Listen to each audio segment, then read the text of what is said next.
네, 안녕하세요. 네, 브리스코드의 브리스입니다. 오늘은, 오늘의 주제는 코딩 테스트 당일 어떻게 준비할까에 대해서 제가 간단히 자료를 준비해 봤습니다.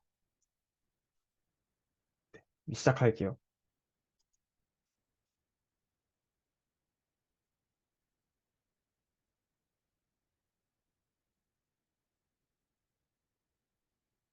네, 코딩 테스트 당일 어떻게 준비할까? 우선 주의사항으로 아래 사항들 중에서 시험 규정에 어긋나지 않는 것만 해주시면 됩니다. 네, 네. 그리고, 네, 다음으로 요약 드리면 세 단계로 생각할 수 있는데요. 시험 응시를 하기 전에는 마음을 너그럽게 먹고요. 시험 응시를 하는 중에는 차분하게 풀어가면서 이제 시간 배분을 잘 해야 되고요. 시험 응시를 하고 나서는 피드백을 하는 게 중요합니다. 네. 근데 첫 번째로 시험 응시하기 전에는 첫 번째 익숙한 개발 도구를 꺼내야 돼요. 개발 도구에 문제별 코드를 설정해두면 좋습니다. 주로 자바면 인텔리지를 쓰고 또는 뭐 VS 코드를 쓰기도 하죠. 네, 그런 것들을 잘 꺼내놓고요. 두 번째는 이 종이와 펜을 사전에 준비해 두는 거예요.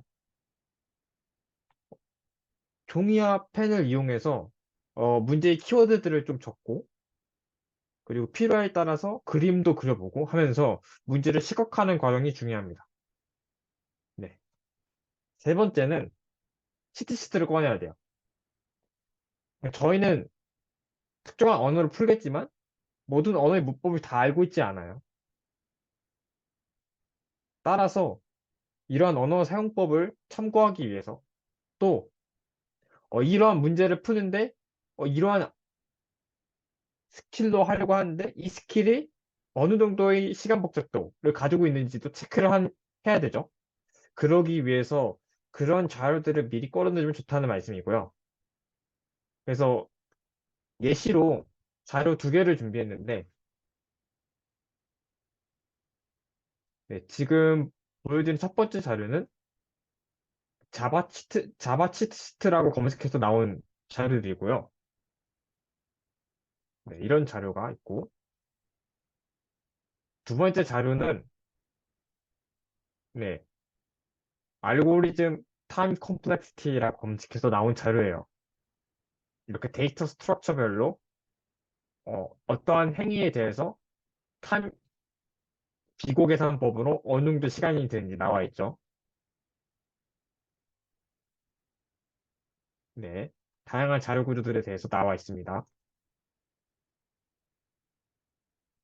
네, 네 번째로 시간 분배와 관련된 계획을 세워야 돼요. 예를 들어 볼게요. 120분 동안 네 문제가 나오는 시험이라고 사전에 나와 있었어요. 그렇다면은 이렇게 하는 게 좋습니다. 일단은 10분은 스키밍 한다고 해서 문제를 한 번에 쓱 훑으면서 난이도를 평가하는 시간을 갖는 거예요. 상중하로 나누면 되는데 상은 어, 문제에 대한 감이 안 오고 못 풀 수도 있겠다라고 판단하는 문제. 중은 문제를 풀 수는 있는데 시간은 좀 걸리겠다. 그리고 하는 문제의 처음부터 끝까지 어떻게 풀면 될지 떠올랐고 뭐 10분 내지 20분 이내에 빠르게 풀 수 있다. 이런 문제들입니다. 그리고 이제 시간 분배 계획을 세우고 나서 중요한 게 있는데 실제로 시험 문제를 푸는 중에 배분된 시간이 끝났을 때 이것을 5분 이내 풀 수 있는가? 풀 수 있으면 풀고요. 그대로. 그게 아니면 다음 문제로 넘어가는 전략이 필요합니다. 네, 다섯 번째는 내가 지금까지 풀었던 코드와 관련된 프로젝트들이 있을 거예요. 이런 것들을 특정한 폴더 하위에 한 군데 모아놓고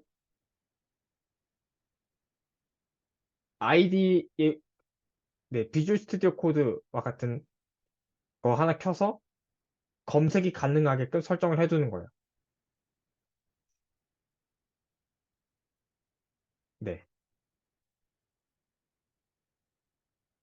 그리고 여섯 번째는 다짐하기입니다. 마인드 컨트롤인 거죠. 일단 나는 잘할 수 있다. 그 틀려도 배워서 내 걸로 만들 수 있다. 나는 끝까지 최선을 다한다. 이런 것들이 있어요. 마지막으로 문제를 푸는데 힌트가 되는 키워드들을 봐주면 정말 도움이 됩니다. 여기 이런 것들을 적어놨는데 이런 것들을 사전에 봐두면은 그 문제를 봤을 때 아, 이거로 적용하면 될까? 이런 식의 힌트를 좀 얻어서 빠르게 풀 수도 있습니다. 그리고 그런 코딩 테스트 환경에서는 가끔씩은 재기 호출하는 함수에서 무한루프에 빠지기도 하는데요.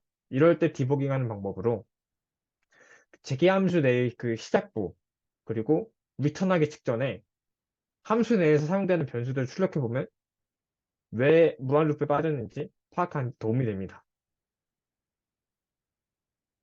네. 다음은 시험 응시 중이에요.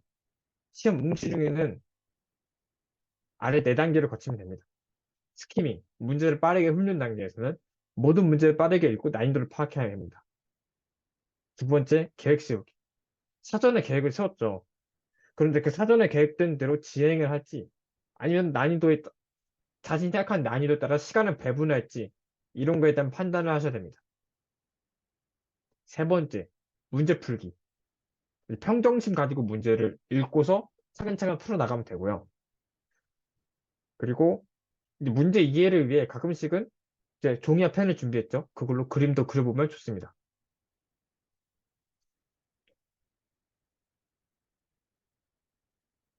그리고 세 번째로 앞서 떠올렸던 키워드 중에 문제의 핵심이 되는 개념으로 적합한 것을 찾기. 아까 키워드들 몇 개 보여드렸죠? 네, 그런 거 참고하시면 되고.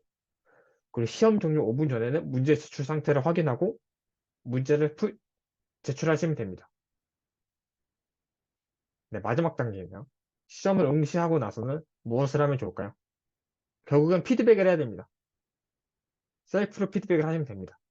풀었던 문제는 더 좋은 풀이법이 있었는지 확인해 보시면 좋고요.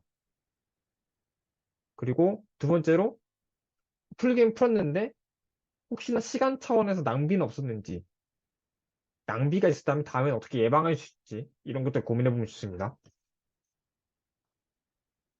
못 풀었던 문제는 이거를 다시 푼다면 어떻게 풀 수 있을지 고민해 보는 거. 그리고 못 풀었던 문제를 토대로 나한테 약한 부분이 무엇인지 확인해야 됩니다. 그리고 만약에 못 풀었던 문제를 풀이 방법을 모르겠다면 주변에 도움을 요청하는 것도 방법입니다.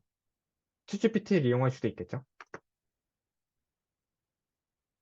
그 다음은 피드백을 토대로 학습을 합니다. 특히 어떤 부분이 약해, DFS가 약해, 그러면 DFS 위주로 먼저 공부를 하는 거죠. 이런 알고리즘과 관련된 책으로는 이것이 취업을 위한 코딩 테스트다 파이썬 추천드립니다. 그리고 사이트는 이런 코딩 테스트 연습할 수 있는 사이트로는 프로그래머스, 특히 여기 아래 링크로 남겨둔 고득점 키트를 추천드리고요. 그 다음에 리트코드, 백준, 네, 이런 사이트 추천드립니다. 네. 그럼 요약 다시 한번 말씀드리고 끝낼게요. 다른 거 다 잊으셔도 이게 제일 중요합니다.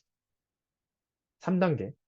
시험 응시 전에는 마음을 너그럽게 먹고요. 차분해야 됩니다.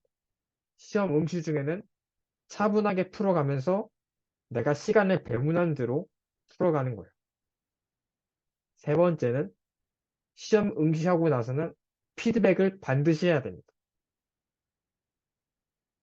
네, 여기까지 코딩 테스트 당일 어떻게 준비할까를 알아봤습니다. 다음에는 더 좋은 영상으로 찾아뵐게요. 감사합니다.